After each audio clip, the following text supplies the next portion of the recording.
Welcome to the Think Podcast.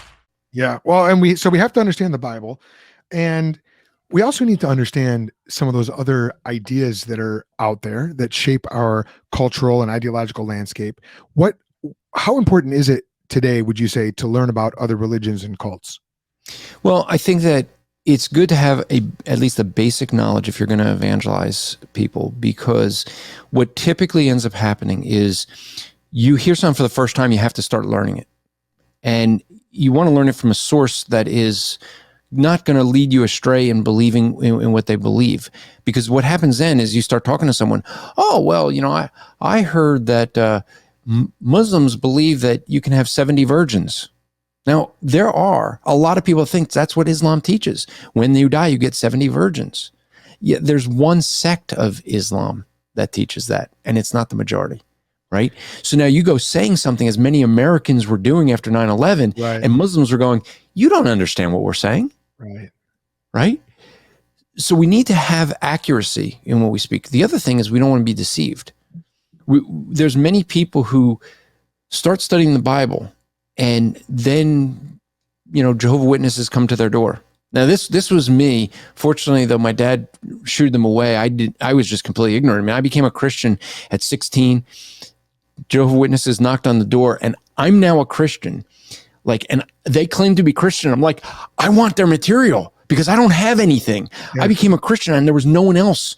I was saved on a bus tour, and that guy's gone, so I had nobody. So I'm like, I want that material. My dad got rid of them, and I was actually upset. Huh.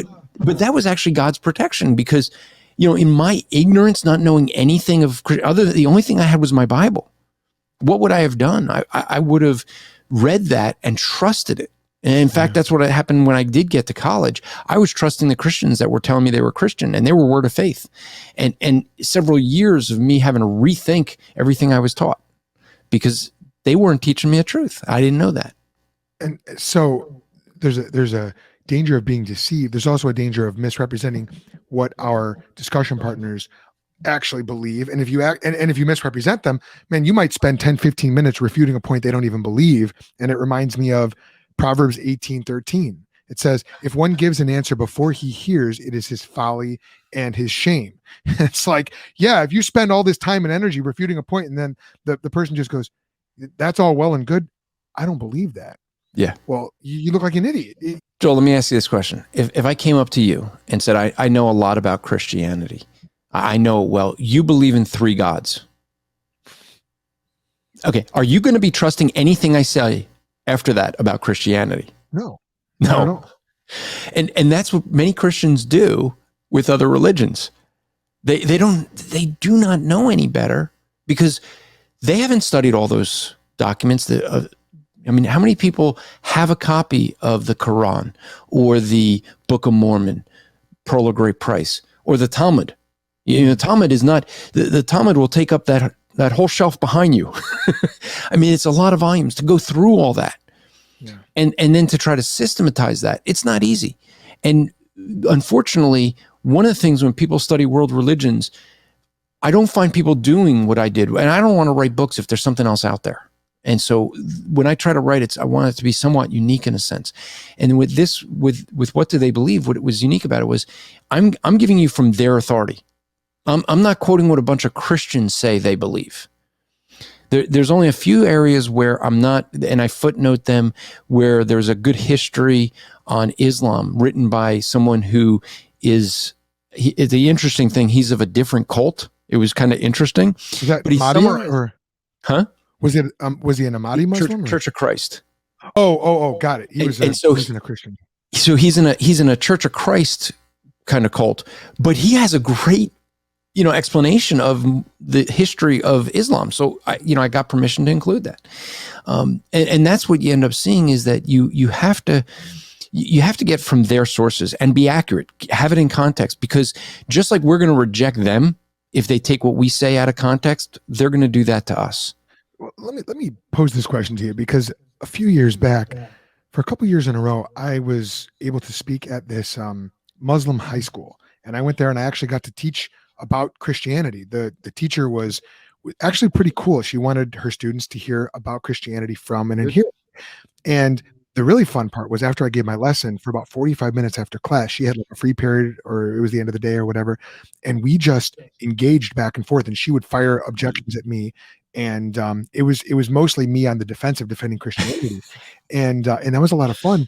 But she made this comment. She said, she was talking about purported experts in different religions. And she said something that I don't agree with, but I wanted to hear your take on it. She said, you can't claim to be an expert on a religion if you're not an adherent of that religion. And I haven't found that to be true, but I wanted to know, what are your thoughts on that? No, you the reality is that you can be fair with a religion and accurate with it. But you have to realize every one of us has presuppositions we come to the Bible with, we come to everything with. And we have to be able to question our own presuppositions and look at them in the context of the thinking of someone else. One of the things is that I can debate, and part of this is my upbringing. In a Jewish home, we debate. It's probably why so many Jewish people become lawyers, because you're just raised debating, and we debate. There's no emotion to it. It's to strengthen arguments, to be kind of what the Bible would say, iron sharpening iron. And so I'm used to being just given a topic and having to debate something, even if I don't hold to it. And that's what we can do.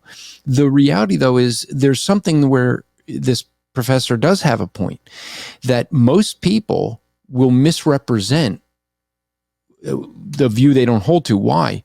Because it is way easier to knock down a straw man than the real argument. And so because of the straw man argument that many people make, that's the reason that people hold to that. However, let's be honest, the person's a Muslim. There's going to be plenty of Muslims who misrepresent Islam as well. Yeah, and right? that's what didn't sit right with me, is because I know a lot of Christians who aren't experts on Christianity, and even a lot of the purported Christian experts on Christianity, I don't agree with them on a lot of things. So it's like, all right. But I like what you said about, you can be fair. You can be fair with the religion, even if you don't adhere to it. And it reminds me of what you asked those Muslims you were engaging with. Hey, have I misrepresented anything that you actually believe? That's probably a pretty good question to ask, I would think, when you're engaging with people. It's actually what I asked of people when I did my book. When I finished each chapter, I went to authorities, went to a Catholic cardinal, I went to, an Orthodox rabbi, went to an imam, a couple of them. And I'd say, am I teaching anything here? Am I saying anything you don't hold to? In fact, this is kind of interesting side note, but I went to a Mormon thing where they had, it's this pageant they would have each year. And one of the Mormon apologists was challenging me. And he said, there's no Christian that writes any book on Mormonism that accurately explains Mormonism. And I said, well, I'll tell you what, I'll send you a free copy of my book. You go through it. And here's the deal. If you can't find anything where I've misrepresented you, you buy the book. And he agreed to it. He's got it. He's found 3 grammar issues. Okay, that's not a big deal. 2 issues that he literally said he's bringing them up because he admits he's trying to find something. And then 1 where he said, and the 1 was just an issue where in Mormonism, there is debate over whether Jesus and Satan, I know this sounds strange for any Christians, but that Lucifer and Satan were born at the same time, or was Jesus born before him? Jesus and Satan, or Jesus and Lucifer, right? Because they're considered brothers. They're right. Yeah. And so in Mormonism, and he said, you have the order wrong. I said, but is this actually what some Mormon doctrines that are official doctrines teach? And he was like, well, yes. By the way, I've never seen the $15 for the book. But he was desperate to find something. He actually ended up having to admit that, yeah, it's fairly representing Mormonism. Oh, okay. And so that's what we should be striving to do as Christians. Don't take the easy road of misrepresentation to win an argument. Yeah. And it can be especially hard too with religions or cults that are very similar, at least in their language and terminology, to Christianity. Mormonism is one of those. Matter of fact, you listen to Mormons speak today, and correct me if I'm wrong, but a lot of the language that they'll use is different. The way that they phrase things, term things, is different now even than it was a generation ago, to the extent where you almost might think that you're speaking to a Christian if you don't know the right questions to ask. Especially because Mormons are so stinking nice. I mean, they're just nice. They seem like morally upstanding citizens. And it's like, oh, you're kind of a model citizen here.